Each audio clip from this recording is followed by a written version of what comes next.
Kemudian kita bisa melakukan gurah, baik itu gurah alami, natural, ataupun melakukan gurah pada yang orang tukang gurah yang profesional. Step selanjutnya, untuk memanjangkan nafas di saat nada tinggi. Nah, kebanyakan nih nafasnya panjang di saat nada rendah aja. Ketika nada tinggi, nafasnya cepat habis.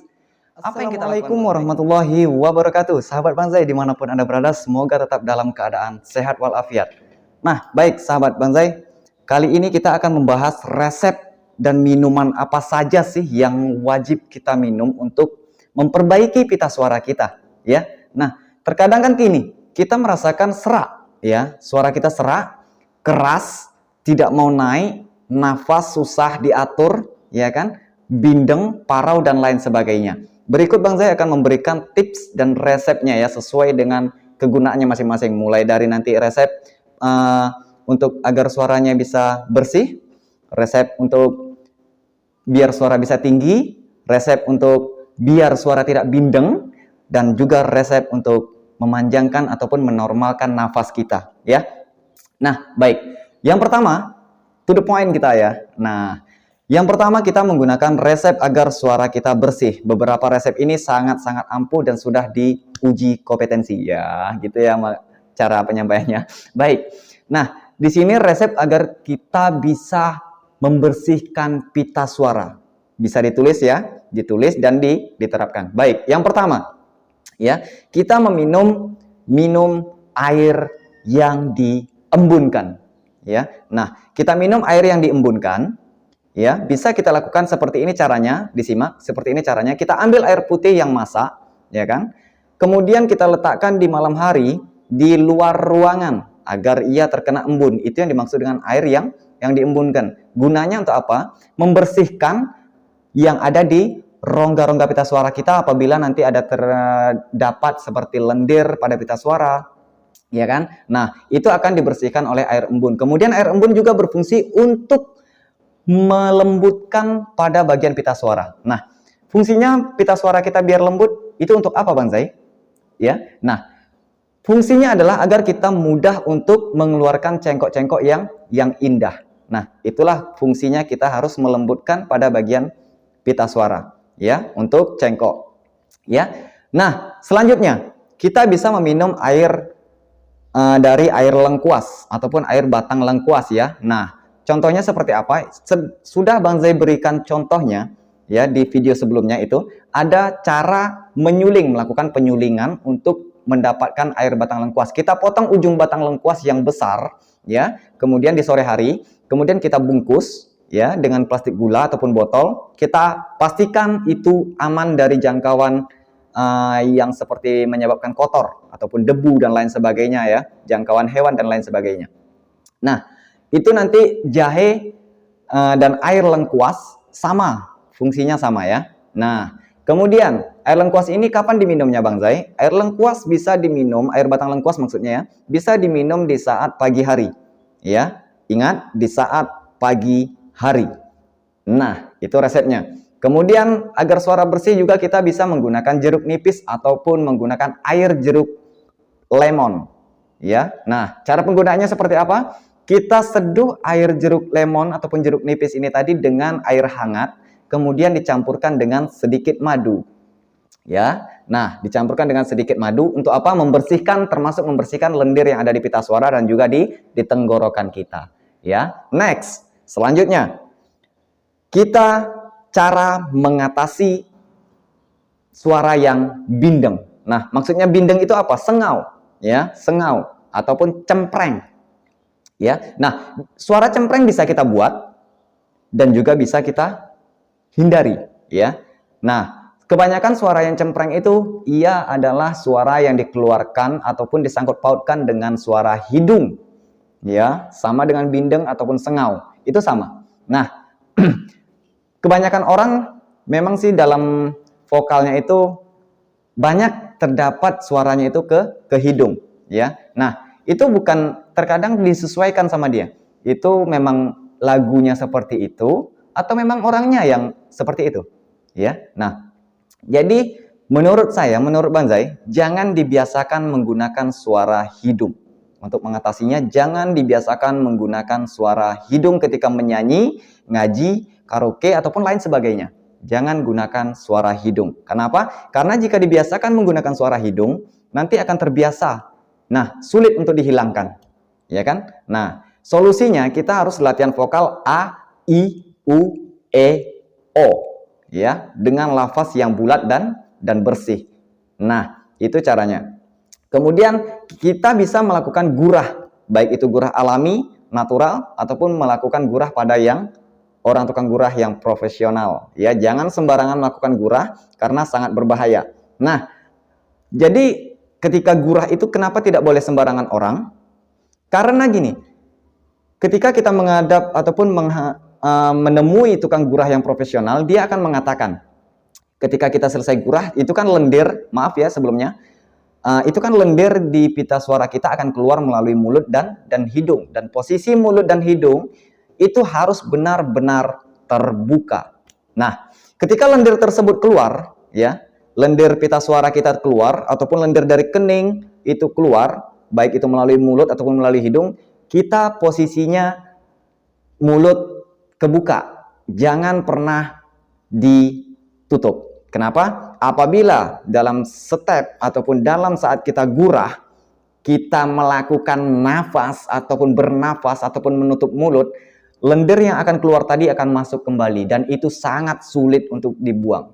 Ya, nah jadi biasanya tukang gurah mengatakan, tolong mas, tolong kak, jangan bernafas terlebih dahulu menjelang lendir ini keluar ya, karena itu nggak lama kok, nggak lama.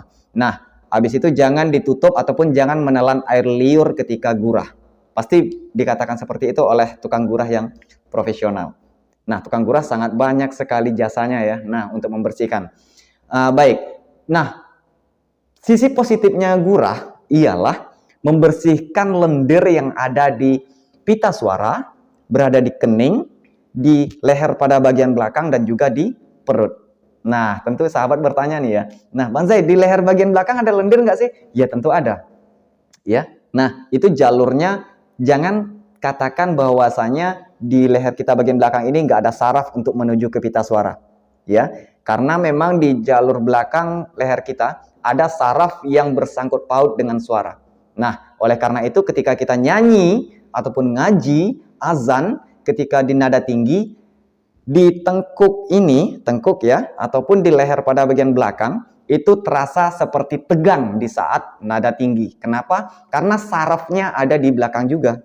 Nah, apabila saraf ini tadi tertutup oleh lendir, maka kita ngos-ngosan dan suara akan parau. Nah, jadi bukan hanya lendir yang di pita suara saja ya yang menyebabkan parau, tetapi di belakang juga. Nah, jadi intinya ketika kita gurah itu tadi mengeluarkan lendir yang ada di tubuh kita. Yang sering sakit kepala nih, yang sering sakit kepala ketika gurah, insya Allah itu sakit kepalanya akan terasa kurang ataupun jarang mengalami sakit kepala. Ya, pilek ataupun flu yang tidak berhenti, tidak mau berhenti, selalu hidungnya berair, ya kan? Itu insya Allah akan sembuh. Kenapa? Karena lendir-lendirnya sudah hilang. Nah, kemudian ini masih tentang masalah gurah ya. Masih tentang masalah gurah. Kemudian, kenapa kita di saat nada tinggi terasa sakit di bagian kening, dahi? Kenapa? Karena lendir banyak menumpuk di daerah dahi. Nah, oleh karena itu kita sebaiknya melakukan gurah. Nah, misalkan kita mengambil di nada tinggi. Ya, seperti azan. Hayya 'alas shalah.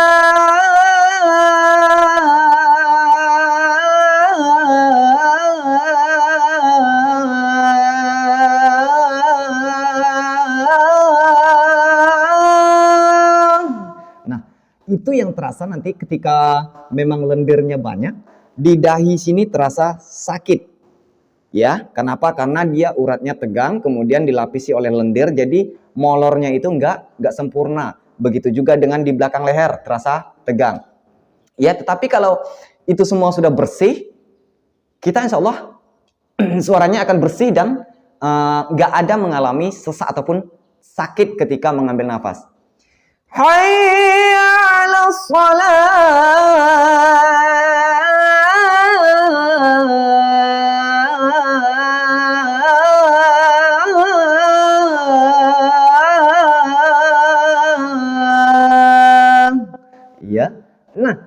jadi ketika kita sering latihan seperti itu, insya Allah, ya, insya Allah nanti kita bisa tampil dengan sempurna.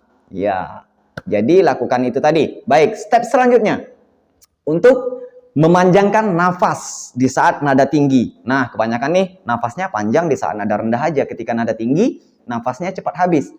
Apa yang kita lakukan, Bang Zai? Nah, untuk memanjangkan nafas, air jahe. Ya, air jahe bisa kita minum, kita konsumsi. Fungsinya apa? Air jahe tadi harus diseduh dengan air yang hangat. Ya, air jahe diseduh dengan air hangat. Nggak ada dicampur apa-apa, kecuali boleh dicampur dengan sedikit madu. Nah, fungsinya apa, Bang Zai? Fungsinya untuk mengembangkan seperti lambung kita, ya, jadi nggak begitu kaku, ya kan? Nah, jadi permainan di rongga lambung kita di perut ketika kita mengambil nafas itu nggak sakit. Nah, kadang gini, terkadang kita mengambil nafas, ya kan? Selesai mengambil nafas itu kita membacakan ayat suci Al-Quran ataupun mengaji, itu di perut terasa sakit. Karena apa? Karena peletakan, penempatan nafas itu di perut tidak sempurna. Nah, itu yang mengakibatkan sakit di pada bagian perut saat kita mengambil nafas panjang. Kenapa? Itu tadi, karena nggak sempurna. Penempatan nafas itu tadi sudah nggak sempurna. Lambung kaku, ya kan? Urat perut kaku, nggak mau otomatis ataupun apa kata orang ya, seperti rileks. Ya, itu. Ataupun dia tidak mau molor lah. Nah, untuk menampung nafas udara yang kita hirup. Nah, jadi kalau udah nggak molor ya udah segitu aja, tabungnya segitu aja, ya kan? Nah, jangan salah, karena lambung sangat berpengaruh dengan suara. Percaya atau tidak? Buktinya, ketika orang mengalami asam lambung, MAH, itu sulit untuk mengambil nafas ataupun mengeluarkan suara yang bersih. Ya, asam lambung merupakan banyak lendir ataupun posisi kulit ataupun ari yang ada di lambung kita itu posisinya dalam keadaan luka. Nah, ketika kita mengambil nafas, itu nggak sempurna. Ketika kita mengeluarkan suara, itu cepat serak. Ya, kenapa? Karena asamnya naik. Ketika kita melakukan nafas, melakukan vocalizing, ya kan? Itu nanti asam lambung ini cepat naik. Kenapa? Karena saraf-saraf kita tegang saat mengeluarkan suara.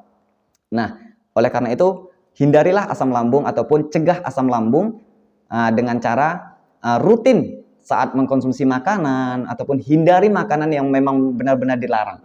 Ya, nah jangan makan seperti, bukan jangan ya, tapi kurangilah makan seperti cabai ataupun yang pedas-pedas dan lain sebagainya untuk menjaga lambung kita. Nah, ada juga yang bertanya kemarin, Bang Zai, orang ini perokok kok suaranya masih tetap bagus? Ya kan? Nah, kemungkinan kita ambil sisi positifnya. Kemungkinan dia tahu cara agar suaranya tetap merdu. Nah, entah itu dia tahu obatnya, ya kan? Obat herbalnya dia tahu dan lain sebagainya. Nah, itu bisa saja diterapkannya walaupun dalam sebulan sekali, tapi dia rutin. Nah, yang penting kita rutin dan terus latihan. Ya. Nah, semoga nanti semua sahabat bisa berhasil. Terapkan itu semua. Sering olahraga untuk memanjangkan nafas, bisa menyelam di dalam air. Menyelam dalam air, tahan hitungan menit, nanti hitungan pertama hitungan detik, entah 30 detik, kemudian naik lagi jadi 35 detik, menyelam lagi sampai 40 detik. Nah, itu ditingkatkan terus, insya Allah nanti nafas akan menjadi panjang. Ya, kalau nggak bisa nyelam kayak mana, Bang Zai? Lari ataupun maraton di saat sore hari. Nah, begitu. Kemudian sebelum tampil, agar kita tampil dengan sempurna, cobalah istirahat secukupnya. Ya, istirahat secukupnya bagaimana? Jangan terlalu berlebihan dan jangan kurang dalam istirahat. Misal besok pagi kita tampil nih, malam ini kita lembur kerja, ya kan? Ataupun begadang. Itu kalau kita begadang malam ini, besok tampil, saya pastikan suaranya serak. Nah, kenapa? Karena istirahatnya kurang. Ya, jadi sebelum tampil istirahatlah semaksimal mungkin. Nah, begitu. Semaksimal mungkin, jangan terlalu berlebihan, jangan terlalu kurang. Nah, insya Allah nanti tampilnya fresh dan juga nanti bisa lapang suaranya dan gak akan serak. Kemudian, sering latihan di nada-nada tinggi. Sering latihan di nada-nada tinggi ya. Nah, itu nanti akan memancing suara kita agar bisa tinggi. Kalau nggak pernah dicoba, suara nggak akan mau naik. Karena apa? Sesuatu yang telah kita coba, sesuatu yang sering kita terapkan akan berefek ataupun mengakibatkan hal positif ya, mengakibatkan hal positif untuk kita. Sering kita lakukan, maka kita akan terbiasa. Begitu juga dengan suara. Sering kita lakukan di nada tinggi, maka insya Allah nanti di nada tinggi kita sudah tidak ragu lagi. Ya, nah seperti itu. Baik, jadi kesimpulannya seperti ini. Hal untuk memperbaiki pita suara agar suara kita bisa merdu, ya. Nah, seperti resep menggunakan air jahe, air laos, air kunyit, dan juga air asam lemon, jeruk lemon, dan lain sebagainya bisa membersihkan pita suara kita agar suara kita bersih, tidak parau dan tinggi, ya. Nah, oleh karena itu terapkan semuanya dengan secara rutin, jangan pernah ragu, terus berusaha, ya. Semoga berhasil. Salam dari Bang Zai. Assalamualaikum warahmatullahi wabarakatuh.